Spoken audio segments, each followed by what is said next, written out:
to the curve in context, which is a bit different than usual tonight. You know, normally at this time, we bring you the latest numbers of new COVID-19 cases in Florida and also Duval County, and we show you the latest percent of positive cases and the death toll, but not today.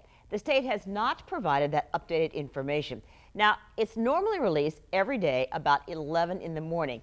So as of now, that is 7 hours overdue.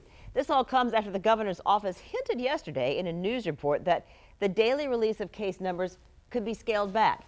That report quotes the press secretary for Governor DeSantis saying it was an issue of resources. Daily releases require 24-hour staffing to sort and double-check those numbers. We reached out to the governor's office today. Press Secretary Cody McLeod, quoted in that report, told us, quote, there are no plans to scale back in the near future. And the governor's communication director had a slightly different response, tweeting, quote, there will be no elimination of COVID-19 data available to the public. So we're trying to sort through all this for you because those numbers are very important to keep track of.